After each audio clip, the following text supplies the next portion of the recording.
त्रेता युग की वो कहानी आपने जरूर सुनी होगी जब भगवान राम लंका युद्ध के लिए जा रहे थे और रामेश्वरम में उन्होंने समुद्र में पत्थर डाले तो वो पत्थर तैरने लगे और उस पर पुल बन गया जिस पर भगवान राम और उनकी सेना पार कर गई समुद्र को। इसी तरीके की एक तस्वीर आपको प्रयागराज महाकुंभ में जूना अखाड़े में देखने को मिल रही है, जहां आप देख सकते हैं कि एक बड़ा सा भारी सा पत्थर जो है उसे पानी में रखा गया है और ये पत्थर डूबने के बजाय तैरता हुआ नजर आ रहा है। इतना ही नहीं, इस पत्थर पर एक शिवलिंग रखा गया है, वो भी आप देखिए कि उस पर विराजमान है। और कहा जाता है कि जहां संत महात्माओं का प्रताप हो, जहां उनकी साधना हो, वहां कुछ भी असंभव नहीं है, सब कुछ मुमकिन है। तो इस तैरते हुए पत्थर को देखने के लिए, जिसे राम नामी पत्थर कहा जाता है, यहाँ जूना अखाड़े में श्रद्धालुओं का हुजूम उमड़ा हुआ है। आप देखिए कि तमाम लोग इस तैरते हुए पत्थर के दर्शन करने के लिए, इसे छूकर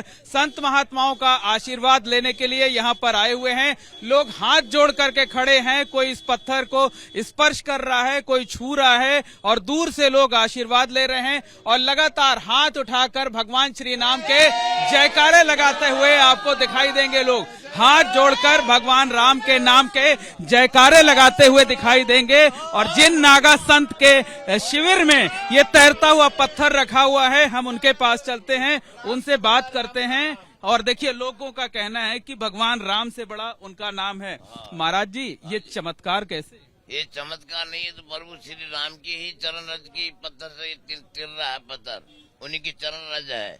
जिस समय त्रेता युग में भगवान श्री रामचंद्र जी लंका के लिए गए थे, तो उस समय में सागर ऊपर बांधी पाजा जहाँ पहुँचे, लंकापति राजा के ठेठ पहुँच गए भगवान श्री राम जी। तो उसी प्रकार से ये उन्हीं का पत्थर है। राम नाम ने भगवान प्रभु ये पत्थर से पुल बना दिया। नल और नील ने जो अंकित किया राम का नाम, वो लेके हनुमान जी महाराज को दिया और हनुमान जी जैसे ही आगे उनको पार किया तो पत्थर तैरने लगे, तैरते तैरते पुल बन गया।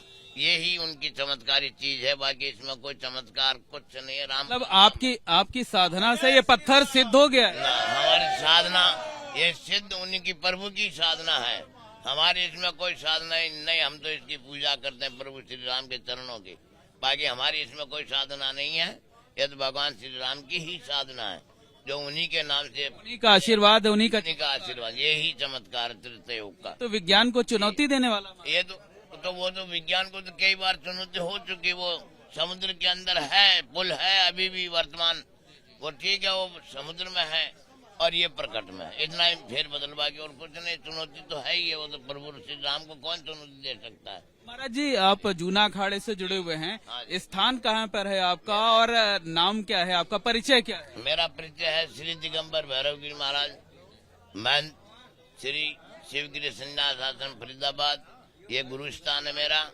और राजस्थान जोधपुर ओशियन तहसील में सामड़ा गांव में मेरा धूना है, मैं वहाँ पे रहता हूँ। बोल श्री रामचंद्र भगवान की जय। तो महाराज जी, एक अंतिम प्रश्न ये है कि जो लोग इस पत्थर तैरते हुए पत्थर का दर्शन करते हैं, उनको किस तरह के पुण्य की प्राप्ति होती है? इस पत्थर के दर्शन करने से मोक्ष प्राप्ति भगवान श्री राम ने किया है। जटायु गिदायु इनकी मोक्ष किए, तो अपनी भी मोक्ष का ही विचार है कि प्रभु श्री राम के नाम से मोक्ष होती है।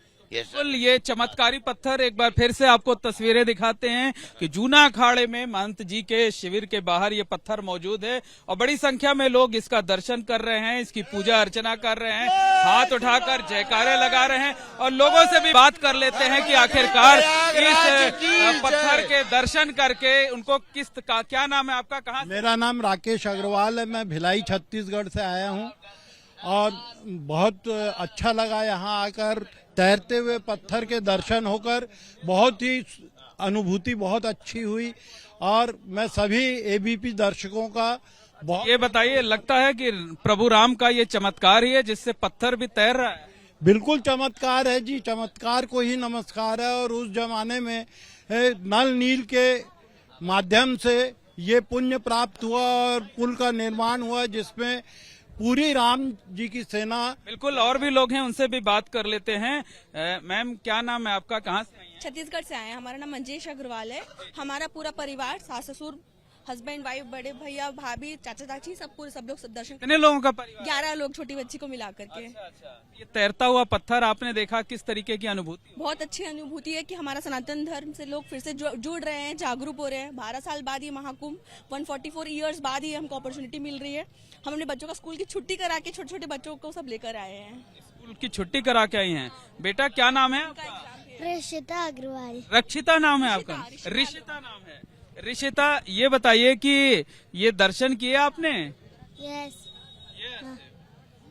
कैसा लगा? अच्छा लगा। तो निश्चित तौर पर कहा जा सकता है कि ये जो तैरता हुआ पत्थर है, ये अजूबा तो है ही, विज्ञान को चुनौती तो दे ही रहा है, लेकिन साथ ही साथ जो है यहाँ पर त्रेता युग की उस कहानी की याद भी दिला रहा है, जिसमें रामेश्वरम पर पुल बनाने के लिए भगवान राम ने पत्थर डाले थे और वो पत्थर डूबने के बजाय तैरने लगे और पुल बन गया। तो उसी तरीके का दृश्य, उसी तरीके का नजारा प्रयागराज महाकुंभ के जूना अखाड़े में लोगों को देखने को मिल रहा है और इस तैरते हुए पत्थर के दर्शन करके लोगों को खासी अनूठी अनुभूति हो रही है और लोग प्रभु श्री राम के नाम का जयकारा लगा रहे हैं।